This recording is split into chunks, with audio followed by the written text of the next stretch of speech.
معزز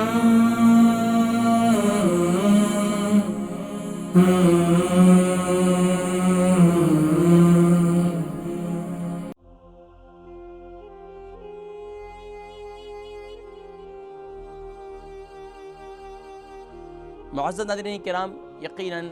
قرآن مجید فرقان حمید میں اللہ رب العالمین نے میرے اور آپ کے تمام مسائل کا حل اس میں رکھا ہے، اور سبحان اللہ اجمالی طور پر تو اس میں موجود ہے، اور تفصیلاً پیارے کریم آقا صلی اللہ علیہ وسلم کی حیات طیبہ ایمان والوں کے لیے بہترین نمونہ ہے، بہترین مثال ہے، اور بہترین رہنمائی اصول ہے۔ اب یقیناً کامیابی اور کامرانی بھی اسی شخص کی ہے جو سبحان اللہ اپنے مسائل کا حل قرآن کے ذریعے کیا کرتا ہے، اور پیارے نبی کریم صلی اللہ علیہ وسلم کے نقش قدم پر چلتے ہوئے سبحان اللہ کامیابیوں کو حاصل کرتا چلا جاتا ہے، اور دنیاوی عروج اور دنیاوی ترقی کو وہ حاصل کرنا ہر ایک شخص یہ چاہتا ہے، لیکن سبحان اللہ اصل کامیابی اور اصل ترقی وہ سبحان اللہ پیارے کریم آقا صلی اللہ علیہ وسلم کے نقش قدم پر ہی چل کر ہے۔ یقیناً چاہے وہ مرد ہیں یا چاہے وہ خواتین ہیں، دونوں کے لیے سبحان اللہ پیارے کریم آقا صلی اللہ علیہ وسلم کی زندگی بہترین نمونہ ہے۔ ازواج مطہرات کی زندگی سبحان اللہ ہماری اہل اسلام کی خواتین کے لیے بہترین نمونہ ہے۔ آج کے پروگرام میں خواتین کے لیے مخصوص آداب جو ذکر کیے ہیں، تو سوچا کہ آج کے پروگرام میں اس کا ذکر کریں، اور انشاءاللہ العزیز پھر اپنے پروگرام کے فارمیٹ کی جانب چلیں گے۔ ناظرین کرام، مخصوص آداب عورتوں کے لیے، خواتین کے لیے مخصوص آداب، ان کو بہت ہی زیادہ ملحوظ خاطر رکھنا چاہیے، بالخصوص راستے میں آنے جانے میں۔ چنانچہ مخصوص آداب میں یہ ذکر ہے کہ راستے میں چلتے ہوئے مردوں سے علیحدہ ہو کر چلیں۔ یقیناً آج بھی الحمدللہ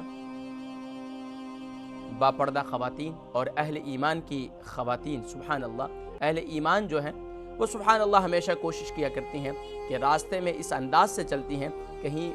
مردوں سے ٹکراؤ نہ ہو، اور سبحان اللہ پہلے زمانے کی اگر خواتین کو ہم لیں تو یقین جانیے کہ وہ ایک سائٹ پہ کھڑے ہو جایا کرتی تھی اور مرد گزر جایا کرتے تھے، اور پھر اس کے بعد وہ اپنے راستہ جو ہے وہ ہانپتی تھی۔ تو سبحان اللہ، تو یہ ایک پیارا عمل ہے۔ نمبر 2، راستوں کے درمیان نہ چلیں بلکہ کناروں پر چلیں۔ خواتین کے لیے یہ آداب ہیں، کیونکہ اکثر یاد رکھیے حضور اکرم صلی اللہ علیہ وسلم نے ارشاد فرمایا کہ جیسے ہی خواتین گھر سے نکلتی ہیں تو شیطان اسے ٹکٹکی باندھ کر تکتا ہے، اور یقیناً اگر وہ اس انداز سے چلیں گی جس سے دوسروں کو متوجہ نہ ہو، جیسے کہ حدیث میں پانزیبیں پہننے والی خواتین پر لعنت کی گئی، جو چھن چھن کی آواز آتی ہے، تو اس انداز سے یہ بہت پیارا عمل ہے۔ راستوں کے درمیان نہ چلیں بلکہ کناروں پر چلیں، اور یہ حدیث مبارکہ ابو داؤد شریف کے اندر موجود ہے کہ خواتین کے لیے یہ آداب ہیں کہ وہ راستے کے درمیان میں نہ چلیں بلکہ کنارے پر چلیں۔ اب یقین جانیے بسا اوقات یہاں تک کہ درمیان میں بسا اوقات مرد بھی جا رہے ہوں اور وہاں سے خواتین بھی، اور بڑا عجیب سا معاملہ ہوتا ہے، تو کوشش کرنی چاہیے کہ سبحان اللہ یہ آداب کو خود بھی سیکھیں، ان آداب کو اپنے بچوں کو بھی سکھلائیں۔ حدیث مبارکہ ایک اور ہے ابو داؤد شریف کے اندر، جس میں حدیث مبارکہ ہے حضور اکرم صلی اللہ علیہ وسلم نے ارشاد فرمایا بجنے والا زیور نہ پہنے۔ کوئی بھی ایسا زیور، جیسے کہ آج کے دور کے اندر خواتین جو ہے وہ ایسی سینڈل پہنتی ہیں جس کی وجہ سے ٹک ٹک ٹک کی آواز محسوس ہوتی ہے، گھوڑے کے جیسے گھوڑا جیسے ٹاپ کرتا ہے اس انداز سے اس کی آواز محسوس ہوتی ہے، تو ایسے انداز احادیث میں آتا ہے کہ ایسی خواتین پر اللہ کی لعنت برستی ہے، تو ان سے بڑا اجتناب کرنا چاہیے۔ جو عورت شان بڑائی ظاہر کرنے کے لیے زیور پہنے گی اس کو عذاب ہوگا۔ دیکھیے ہر ایک خواتین جو ہے زیور پہنتی ہے زینت کے لیے، اگر تو وہی اس لحاظ سے پہنتی ہے کہ میں دوسرے کو کمتر سمجھ رہی ہے اور اپنے آپ کو برتر سمجھ رہی ہے، تو یقیناً یہ اللہ رب العالمین کو ناپسند ہے۔ بڑائی صرف اور صرف اللہ کے لیے ہے، چاہے اس میں مرد ہیں یا عورت ہیں، یہاں خواتین کا ذکر ہے، اس لیے جو ہے وہ فرمایا گیا کہ اگر وہ عورت تکبر اور غرور کی وجہ سے پہنتی ہے اور دوسروں کو کمتر سمجھتی ہے تو اللہ اکبر، پھر یہ زیور جو ہے اس کے لیے عذاب بنے گا۔ چاندی کے زیور سے، چاندی کا زیور پہننا بھی یہ بھی بہتر ہے، لیکن ایسا زیور فرمایا کہ جس کے اندر،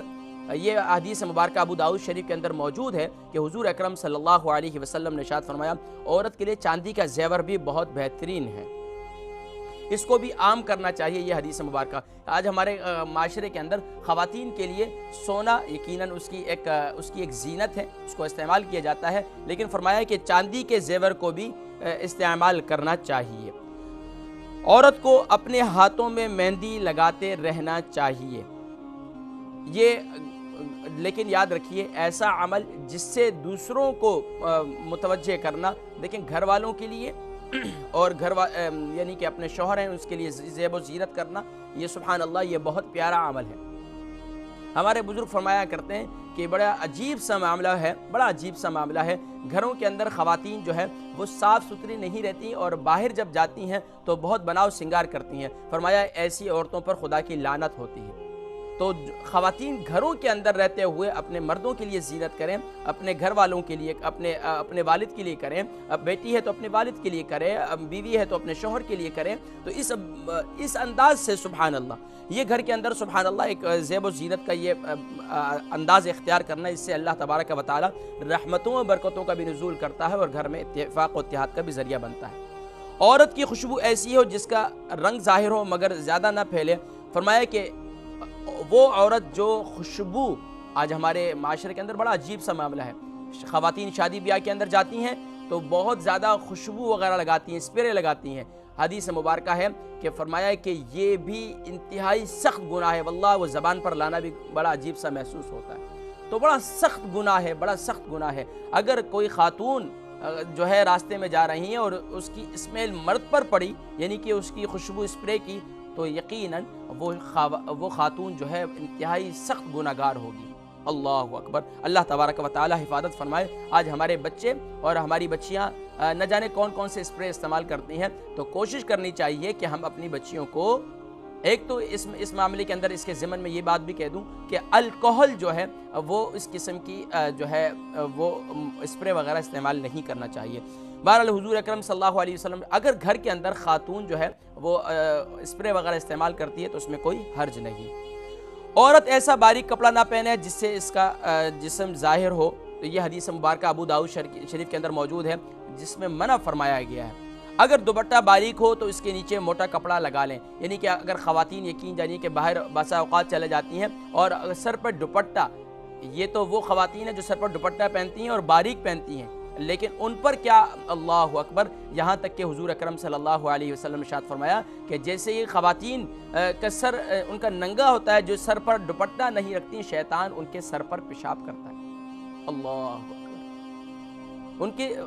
اب بہت سے لوگ شاید یہ بھی محسوس کرتے ہوں، خواتین یہ محسوس کرتی ہوں ہمارا سر تو گیلا بھی نہیں ہوتا، پیشاب کیسے کرتا ہے؟ ان کے سر سے مہک ختم نہیں ہوتی، ان کے سر سے بدبو ختم نہیں ہوتی، ان کے سر سے جوئیں اور نہ جانے کون کون سے، تو فرمایا کہ